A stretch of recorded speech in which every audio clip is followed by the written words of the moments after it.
एक समय की बात है। एक छोटे से घर में जो जंगल के पास था, एक दयालु बिल्ली नाम की लूना रहती थी। वह एक हल्की ग्रे रंग की बिल्ली थी जिसकी आंखें हरी और चमकदार थी। लूना हाल ही में 4 प्यारे बिल्ली के बच्चों की मां बनी थी। उसके 3 बच्चे उसी की तरह थे, जिनकी मुलायम ग्रे रंग के फर और शरीर पर हल्की धारियां थीं। चौथा बच्चा हालांकि अलग था। वह बर्फ़ की तरह सफ़ेद था और उसकी फर इतनी सफ़ेद और चमकदार थी कि जैसे वह रोशन हो। लूना अपने सभी बच्चों से बहुत प्यार करती थी, लेकिन वह यह महसूस करती थी कि सफ़ेद बच्चा, जिसे उसने स्नोबॉल नाम दिया था, हमेशा दूसरों से अलग दिखता था। जबकि उसके अन्य बच्चे तितलियों के पीछे दौड़ते और धूप में आराम करते, स्नोबॉल चुपचाप बैठा रहता और दुनिया को बड़ी जिज्ञासा से देखता। एक दिन जब बच्चे मैदान में खेल रहे थे, लूना ने उन्हें पास बुलाया। मेरे प्यारे बच्चों, उसने नरम और प्यार भरी आवाज़ में कहा, ये ज़रूरी नहीं कि तुम एक जैसे दिखो।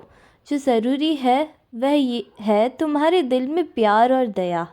स्नोबॉल, जो ध्यान से सुन रहा था, धीरे से म्याऊं किया। माँ, मैं तुमसे और मेरे भाइयों बहनों से अलग दिखता हूँ। क्या मैं हमेशा अलग रहूँगा? लूना ने स्नोबॉल को प्यार से सहलाया। अलग होना एक उपहार है मेरी प्यारी। यह तुम्हें विशेष बनाता है और तुम्हारा दिल तुम्हें दुनिया से जोड़ता है। तुम हमेशा अपने तरीके से महत्वपूर्ण रहोगे, चाहे तुम जैसे भी दिखो। स्नोबॉल मुस्कुराया और माँ के शब्दों से सुकून महसूस किया।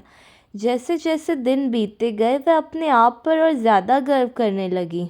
ऐसे एहसास हुआ कि उसकी सफ़ेद फर उसे खास बनाती है और उसका दिल भी उतना ही प्यार से भरा है जितना उसके अन्य भाई बहन का।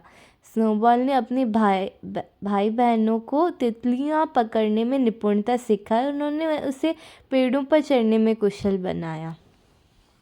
अब बच्चे, जो पहले अपनी अलग अलग दिखने की चिंता करते थे, एक साथ खुशी से खेलते रहे और लूना अपने बच्चों पर गर्व करती हुई जानती थी कि जो प्यार उसने उन्हें दिया है वही उन्हें हमेशा सही रास्ते पर ले जाएगा, चाहे वह किसी भी तरह से क्यों न दिखे।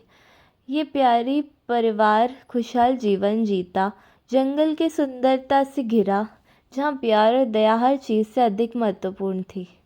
और इस तरह लूना और उसके 4 बच्चे अपनी समानता और अंतर के साथ खुशी से रहने लगे, ये जानते हुए कि सबसे बड़ा तोहफा वह प्यार था जो वह एक दूसरे से साझा करते थे।